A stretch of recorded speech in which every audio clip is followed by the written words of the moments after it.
सभी श्रोताओं को मेरा नमस्कार। मेरा नाम सचिन खेवाल है और आप सुन रहे हैं द एग्जामिन लाइव। और आज हम एक महान लेखक और चिंतक दोस्तोयेव्स्की के एक लघु उपन्यास व्हाइट नाइट्स को पढ़ेंगे। दोस्तोयेव्स्की अपने लघु उपन्यासों के लिए विश्व विख्यात है, जो कि आध्यात्मिक और मनोवैज्ञानिक रूप से बहुत रिच होते हैं। उनका यह उपन्यास व्हाइट नाइट्स रजत रातें एक स्वप्नदर्शी उच्च मानसिक और बौद्धिक स्तर के एक नायक की कहानी है। और इस गरीब बुद्धिजीवी नायक को 4 रातें झलक दिखाकर गायब हो जाती हैं। और लघु उपन्यास भी इन्हीं के अनुसार 4 परिच्छेद में विभाजित है, जिसमें पहला है पहली रात। तो आइए शुरू करते हैं। पहली रात बहुत ही प्यारी रात थी, ऐसी रात जो केवल तभी हो सकती थी जब हम जवान होते हैं। कृपालु पाठक।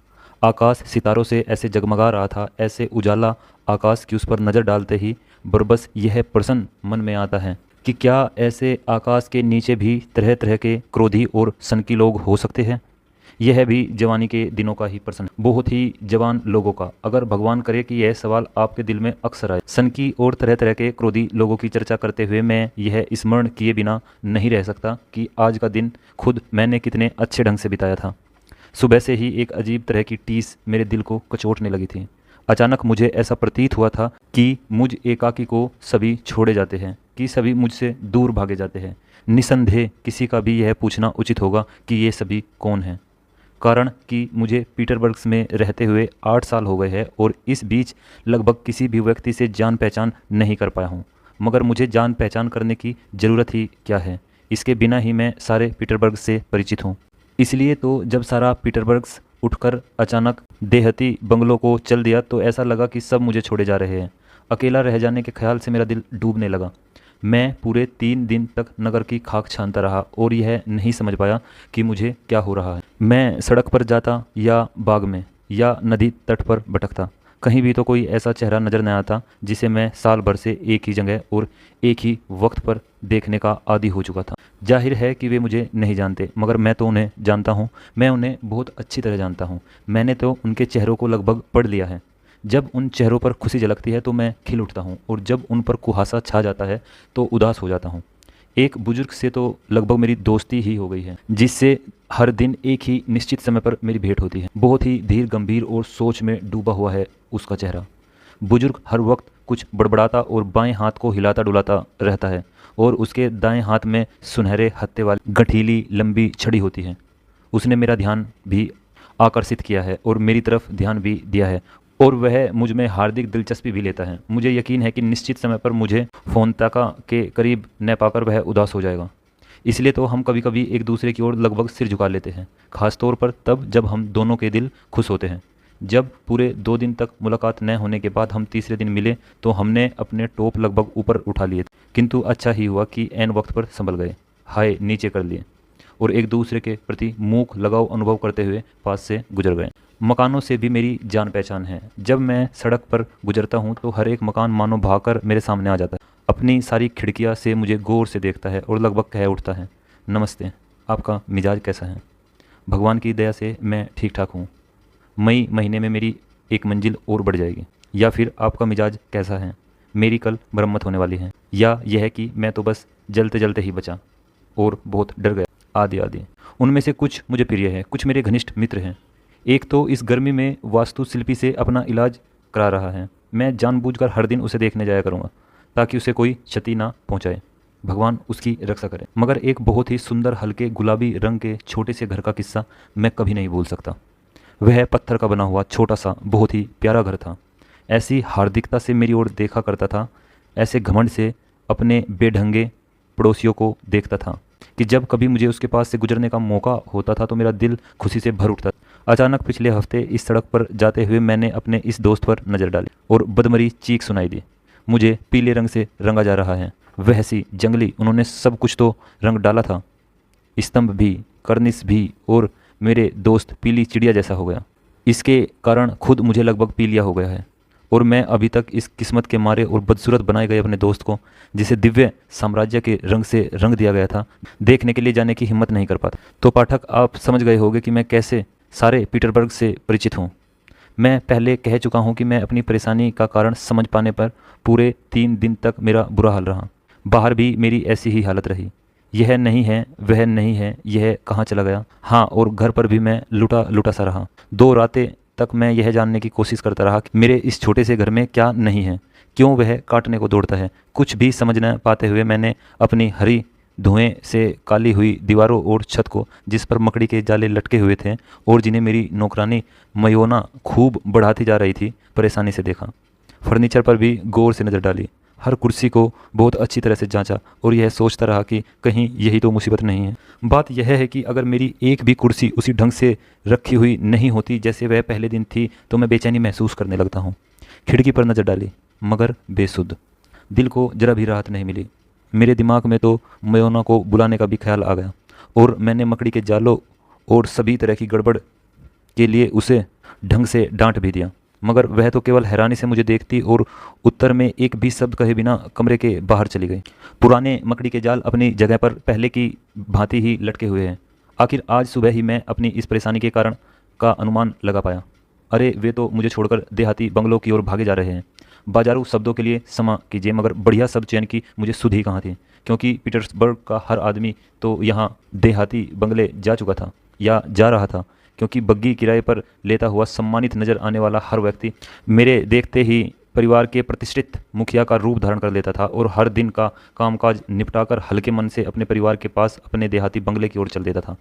क्योंकि सभी राहगीरों के चेहरे पर एक खास भाव झलक रहा था, जो सामने आ जाने वाले हर व्यक्ति से लगभग यह कहता प्रतीत हो रहा था, श्रीमान जी, हम तो बस चलाते ही यहाँ हैं और 2 घंटे बाद अपने देहाती बंगले चले जाएंगे। अगर कोई खिड़की खुलती जिसके शीशे पर पहले तो चीनी जैसी सफ़ेद और पतली पतली उंगलियां बज उठती और फिर कोई सुंदर लड़की बाहर झांककर फूलों सहित गमले बेचने वाले को बुलाती, तो फ़ौरन मेरे दिमाग में यही ख्याल आता कि फूलों वाले गमले नगर के उमस भरे फ्लैट में वसंत तथा फूलों का आनंद लेने के लिए नहीं है, बल्कि बहुत ही शीघ्र अपने साथ देहाती बंगले में ले जाए जाने के लिए खरीदे जा रहे हैं। इतना ही नहीं, अपने इस नई और अलग अपने ढंग की अनूठी खोज में मैं इतना सफलता प्राप्त कर ली थी कि केवल शकल सूरत देखकर ही बिल्कुल सही सही यह बता सकता था कि कौन किस देहाती बंगले में रहता है। ये गर्मियों के फैशनदार सूट और शानदार बग्गियाँ जिनमें वे शहर आते थे, पोरगोलोवो और उसके आगे रहने वालों को देखते ही बुद्धिमानी और धीरता गंभीरता की छाप मन पर पड़ती थी। खुश और मस्तमौजी को देखते ही पता चल जाता था कि वह केस्तोवस्वी द्वीप से आया है। जब मैं सभी तरह के फर्नीचर, मेज़ों, कुर्सियों, तुर्की और गैर तुर्की सोफ़ों और घर के दूसरे सामानों से लदे हुए, जकड़े हुए, जिनके ऊपर अक्सर मालिक के सामान की अपनी आँख की पुतली की तरह रक्षा करने वाली दुबली पतली बावर्चीन बैठी होती थी, और टेम्पू के साथ हाथों में लगामे थामे हुए धीरे धीरे चलने वाले टेम्पू वालों का लंबा जुलूस देखता, या फिर मुझे सामान में ठसाठस लदी नावें चोरनाया नदी अथवा द्वीपों की ओर रेंगती दिखाई देती, तो वे टेम्पू और वे नावें मेरी नज़र में 10 गुना 100 गुना बढ़ जाती। मुझे लगता कि सभी कुछ उठकर चल पड़ा है। पूरे के पूरे काफिले की शक्ल में सभी कुछ देहाती बंगलों की तरफ चला जा रहा है। मुझे लगता कि पीटरबर्ग पर वीराना बन जाने का खतरा मंडरा रहा है। तो आखिर मुझे शर्म आई, दुख हुआ और मैं उदास हो उठा। मेरे जाने के लिए ना तो कोई जगह थी और ना ही कोई देहाती बंगले में जाने का कारण। मैं एक टेम्पो को किराए पर लेने वाले एक प्रतिष्ठित श्रीमान के साथ जाने को तैयार था, मगर किसी ने भी तो मुझे अपने साथ चलने को नहीं कहा। वे तो मानो मुझे भूल गए थे, मानो मैं उन सब के लिए वास्तव में ही कोई पराया था। मैं बहुत देर तक और बहुत भटकता रहा और जैसा कि आमतौर पर मेरे साथ होता है, पूरी तरह अपने को भूल गया कि अचानक मेरे अपने आप को नगर से बाहर पाया। अंदर ही अंदर मैं खिल उठा। मैंने अवरोध पार किया और जोते बोए गए खेतों तथा चरगाहों के बीच से चल दिया। मैं थकान अनुभव नहीं कर रहा था और अपने अंग अंग में मुझे केवल ऐसी अनुभूति हो रही थी कि मेरी आत्मा से कोई बोझ हटता जा रहा है। सवारियों पर जाते जाते लोग ऐसी हार्दिकता से मेरी ओर देखते थे कि बस मेरा अभिवादन करते हो कि मैं उनके साथ हूँ। किसी कारणवश सभी बेहद खुश थे। सभी सिगार के कस लगा रहे थे। मैं भी खुश था, जैसा कि मेरे साथ पहले कभी नहीं हुआ था। मैंने तो जैसे अचानक अपने को इटली में अनुभव किया, लगभग बीमार। मुझ नगरवासी को, जिसका नगर की दीवारों में सिर्फ दम ही नहीं घुट रहा था, प्रकृति ने ऐसे अभिभूत कर दिया। हमारे पीटर्सबर्ग की प्रकृति में कुछ ऐसा मर्मस्पर्शी है जिसकी व्याख्या नहीं की जा सकती।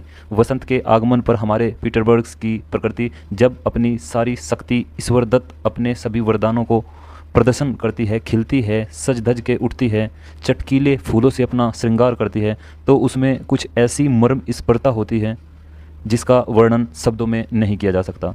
इस संबंध में मुझे बरबस उस बीमार, उस मरियल लड़की का स्मरण हो आता है जिसकी ओर कभी तो हम अफसोस से, कभी सहानुभूति से, कभी स्नेह से देखते हैं, कभी ध्यान ही नहीं देते, मगर जो अचानक घड़ी भर को बिल्कुल अप्रत्याशित और श्रावाख्य ढंग से ऐसी मनमोहनी हो उठती है कि हम आश्चर्यचकित और आनंद विभोर होकर अपने से यह प्रश्न पूछने को विवश हो जाते हैं कि किस शक्ति ने इन उदास और खोई खोई आंखों में ऐसी ज्योति पैदा कर दी है।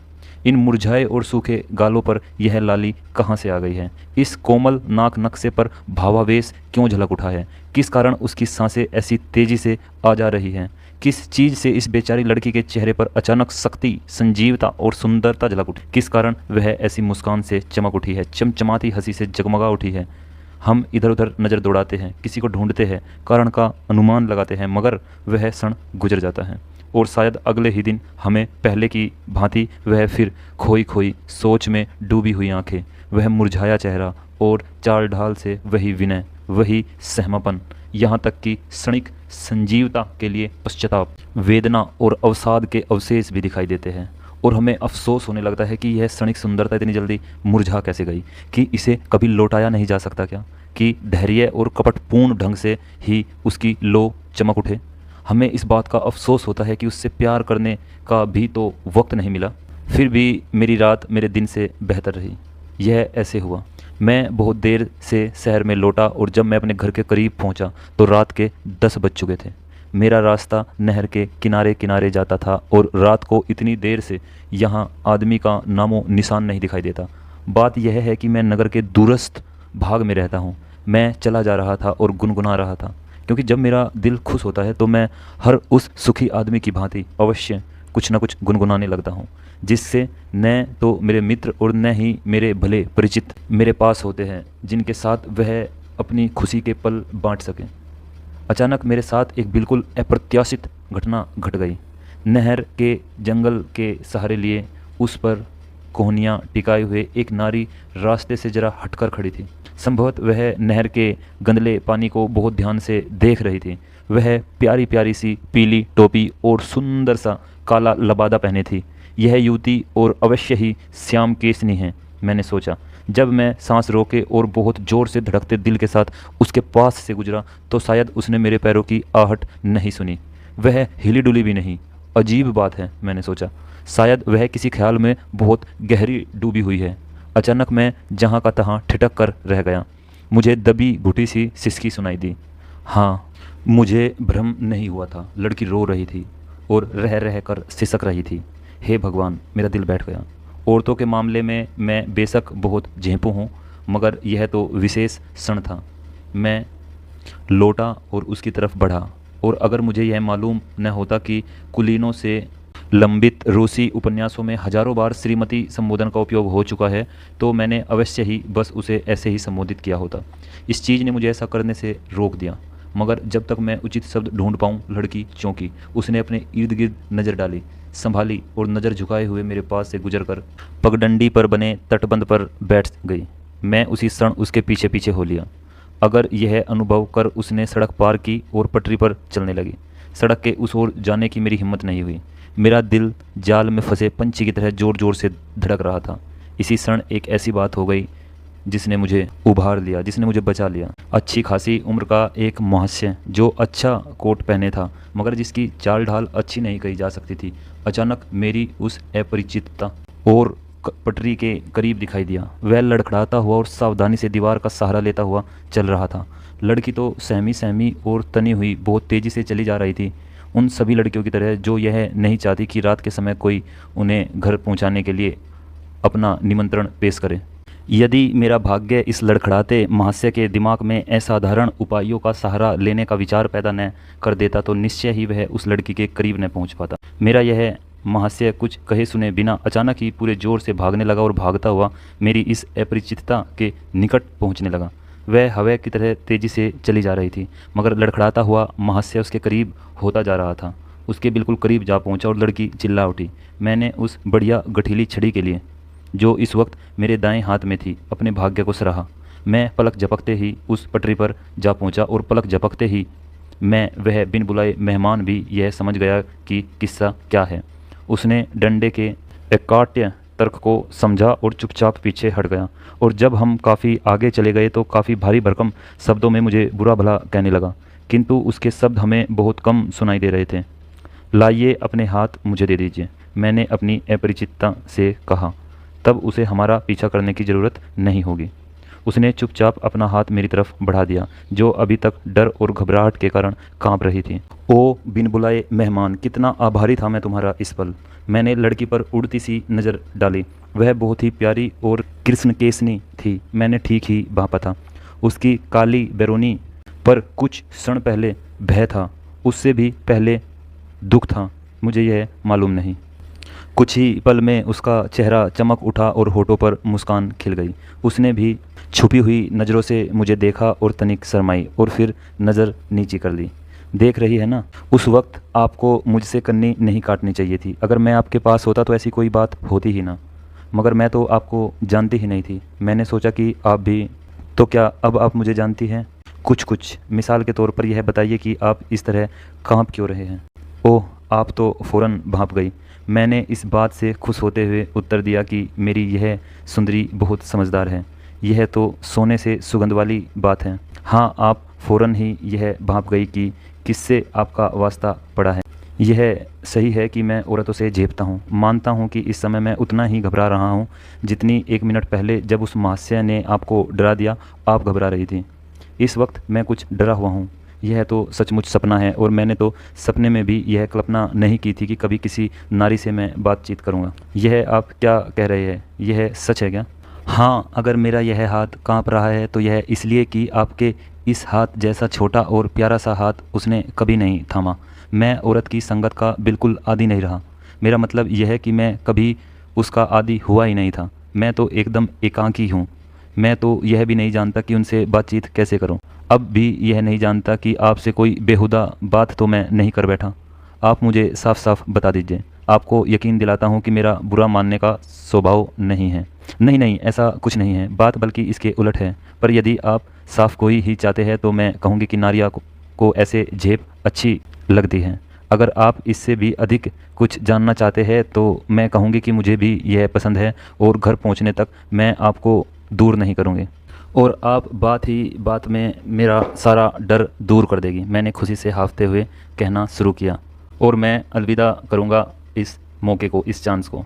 चांस? कैसा चांस? क्या मतलब है आपका? यह तो बड़ी फुहड़ बात है। मैं समझ आता हूँ, फिर कभी ऐसी बात नहीं कहूँगा। मेरी ज़बान से निकल गई। मगर आप यह कैसे चाहती है कि ऐसे क्षण में यह इच्छा पैदा हो कि आप मुझे पसंद आए? हाँ हाँ, दया कीजिए, भगवान के लिए मुझ पर दया कीजिए। आप खुद ही तो सोचिए कि मैं क्या कहूँ। मैं 26 साल का हो चुका हूँ और आज तक कभी किसी नारी से मिला जुला नहीं हूँ, तो कैसे मैं अच्छे ढंग से, खूबसूरती से और मतलब की बात कर सकता हूँ? अगर मैं खुलकर साफ साफ सब कुछ कह दूँगा तो आप ही के लिए तो अच्छा रहेगा। जब मेरा दिल कुछ कहने का हुआ तो मैं चुप नहीं रह सकता। खैर, जो भी है, आप विश्वास करेंगे, किसी एक भी औरत से कभी मेरा वास्ता नहीं पड़ा, किसी से भी मेरा परिचय तक नहीं। बस हर दिन यह सपना ही देखता रहता हूँ कि आखिर कभी तो किसी न किसी से मुलाकात होगी। और काश आप यह जान सकती कि इस तरह कितनी बार मुझे प्यार हुआ है। मगर कैसे? किससे? किसी से नहीं, आदर्श से। उससे जो मैं सपनों में देखता हूँ, जिसके बारे में मैं सपनों में सोचता हूँ। मैं कल्पना में पूरे के पूरे उपन्यास गढ़ लेता हूँ। ओह, आप मुझे नहीं जानती। हाँ, यह सही है कि 2-3 नारियों से मेरी मुलाकात हो चुकी है, मगर वे भी कोई नारियाँ थी? वे सभी ऐसी गृहस्थ थी कि यदि मैं आपको यह बताऊं तो आप हंस पड़ेगी कि कई बार मैंने सड़क पर ऐसे ही किसी रईसजादी से बात करने की सोची है। जाहिर है कि वह अकेली हो। हाँ, सो भी सहमे सहमे आदर से, भावनाओं के साथ। मैं उससे कहूँगा कि अकेला मरा जा रहा हूँ, कि वह मुझे धुतकारे नहीं, कि किसी भी औरत से जान पहचान करने का मेरे पास कोई उपाय नहीं है। मैं उसे यह समझाऊंगा कि यह तो नारी का कर्तव्य भी है कि वह मुझ जैसे बदकिस्मत आदमी की ऐसी सहमी सी प्रार्थना को न ठुकराए। यूँ भी आखिर मैं उससे इतना ही तो चाहूँगा कि वह मुझे भाई मानते हुए सहानुभूति के दो शब्द कह दे। पास आते ही मुझे खदेड़े ना और मेरे शब्दों पर विश्वास करे। मैं जो कहूँ उसे सुन ले। इच्छा होने पर मेरी हंसी ना उड़ाए, मुझे आशा दिलाए। मुझे दो शब्द, केवल दो शब्द कह दे और फिर चाहे कभी भी हमारी मुलाकात ना हो। मगर आप हंस रही हैं। पर खैर, मैं इसलिए तो आपको यह सब कुछ बता रहा हूँ कि आप हंसें। बुरा नहीं मानिए, मैं इसलिए हंस रही हूँ कि आप तो खुद ही अपने दुश्मन हैं। अगर आपने कोशिश की होती तो सफल हो ही जाते। बेशक सड़क पर ही ऐसा होता।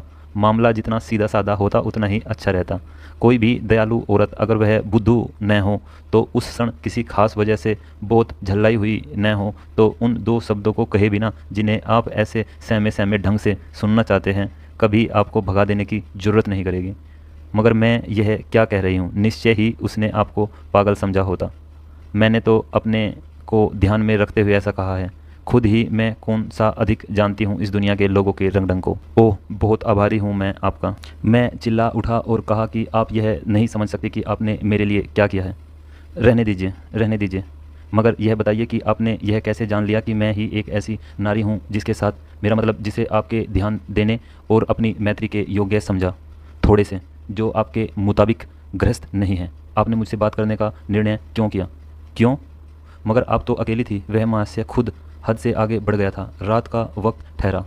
आपको यह मानना होगा कि ऐसे क्षण में तो आदमी का ऐसा कर्तव्य हो ही जाता है। नहीं नहीं, मैं इसके पहले की बात कर रही हूँ, तब की, जब आप सड़क के उस ओर थे। आप भी तभी मेरे पास आना चाहते थे ना, वहाँ सड़क की उस ओर से। मगर मैं वास्तव में ही यह नहीं जानता कि इसका जवाब कैसे दूँ। मुझे डर लगता है कि आपसे कहूँ कि आज मैं बहुत रंग में था। मैं चला जा रहा था, मैं गा रहा था, मैं आज शहर के बाहर होकर आया था। ऐसी खुशी के क्षण मैंने पहले कभी अनुभव नहीं किए थे। आप, हो सकता है कि मुझे ऐसा लगा ही हो। मैं माफ़ी चाहूँगा अगर मैं आपको याद दिला दूँ। मुझे लगा कि आप रो रही है और मैं यह बर्दाश्त नहीं कर सकता था। मेरे दिल को कुछ होने लगा। हे भगवान, तो क्या मुझे आपके लिए पीड़ा नहीं हो सकती थी? तो क्या आपके प्रति भावनात्मक संवेदना फील करना, महसूस करना, अनुभव करना कोई पाप है? संवेदना कहने के लिए मुझे क्षमा कीजिए। मतलब यह है कि अगर मेरे मन में बरबस आपके पास आना चाहा था तो क्या आप इससे नाराज़ हो सकती थी? बस बस, रहने दीजिए और कुछ नहीं कहिएगा। लड़की ने नज़र झुकाई और मेरा हाथ दबाते हुए कहा, मैं खुद दोषी हूँ कि मैंने इसकी चर्चा शुरू की, मगर मैं खुश हूँ कि आपके बारे में मुझे भूल नहीं हुई। तो लीजिए, मेरा घर आ गया। मुझे यहाँ इस कूचे में जाना है, कुछ ही कदम दूर। तो विदा लेती हूँ। बहुत बहुत धन्यवाद। तो क्या, तो हम फिर कभी नहीं मिलेंगे? तो क्या यही अंत है? देखिए, लड़की ने हंसते हुए कहा, शुरू में आप सिर्फ दो शब्द सुनना चाहते थे और अब, पर खैर, मैं आपसे कुछ नहीं कहूँगी। शायद हम फिर मिलें। मैं कल यहाँ आऊँगा। मैंने कहा, ओह माफ़ कीजिएगा, मैं तो आपसे मांग करने लगा हूँ, डिमांड करने लगा हूँ। हाँ, आप बहुत जल्दबाजी में लगते हैं। आप तो लगभग डिमांड ही कर रहे हैं। सुनिए, कृपया सुनिए। तो मैंने उसे रोका। अगर मैं फिर से आपको कोई ऐसी वैसी बात कह दूँ तो मुझे माफ़ कीजिएगा। तो बात यह है कि मैं कल यहाँ आए बिना रह ही नहीं सकता। मैं सपनों की दुनिया में रहता हूँ। मेरा वास्तविक जीवन इतना कम है कि मेरे लिए ऐसे इस वक्त जैसे क्षण इतने दुर्लभ है कि मैंने उन्हें अपनी कल्पना में दोहराए बिना नहीं रह सकता। मैं रात भर, हफ्ते भर, साल भर आपके ही सपने देखता रहूँगा। मैं अवश्य ही कल यहाँ इसी जगह, इसी समय आऊँगा और आज का स्मरण करके खुशी महसूस करूँगा। यह जगह मुझे प्रिय हो गई है। पीटर्सबर्ग में मेरे लिए ऐसी 2-3 जगहें ही हैं जो एक बार तो मैं यादों के कारण आपकी तरह रो भी पड़ा था। कौन जाने 10 मिनट पहले शायद आप भी स्मृतियों के कारण ही कहीं पर रो रही थी। माफ़ कीजिएगा, फिर मैं बहक रहा हूँ। शायद इस जगह आप कभी बहुत ही भाग्यशाली रही होगी। अच्छी बात है, लड़की बोली। संभव है कि मैं कल यहाँ 10 बजे ही आऊँगी। देख रही हूँ कि मैं आपको मना नहीं कर सकती। बात यह है कि मुझे यहाँ आना ही है। यह मत समझिएगा कि मैं आपके प्रेम मिलन के लिए आपको बुला रही हूँ या आपको कोई चेतावनी दे रही हूँ कि मुझे अपने लिए ही यहाँ आना है। समझे ना? तो मैं आपसे साफ साफ कह देती हूँ कि अगर आप यहाँ आएंगे तो इसमें कोई बुराई नहीं होगी। पहली बात तो यह है कि आज जैसी ही फिर कोई बुरी घटना हो सकती है, मगर खैर, बात सिर्फ इतनी ही नहीं। थोड़े में मैं आपसे महज मिलना चाहती हूँ ताकि आपको 2 शब्द कह सकूँ। मगर इससे मेरे बारे में आप गलत धारणा तो नहीं बना लोगे। यह मत समझिएगा कि मैं ऐसे आसानी से लोगों से मिलने के लिए तैयार हो जाती हूँ। मैं आपसे भी नहीं मिलती अगर। खैर, इसे मेरा राज ही रहने दीजिए, लेकिन एक शर्त है। शर्त? बोलिए, कहिए।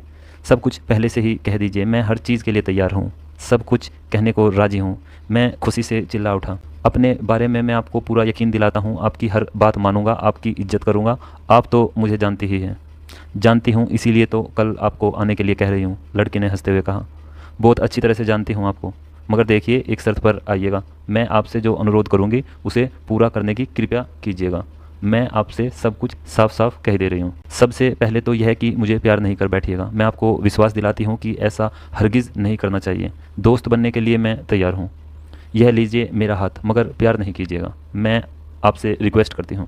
मैं कसम खाता हूँ। उसका हाथ थामते हुए मैं बोला, बस बस कसम नहीं खाइए, मैं तो जानती हूँ कि आप बारूद की तरह फट सकते हो। मेरे इन शब्दों का बुरा मत मानिएगा। काश आपको यह मालूम होता, मेरे भी तो कोई ऐसा नहीं है कि जिसे मैं अपने दिल की बात कह सकूं, जिससे सलाह ले सकूं। जाहिर है कि सड़क पर तो सलाह देने वाले खोजे नहीं जाते।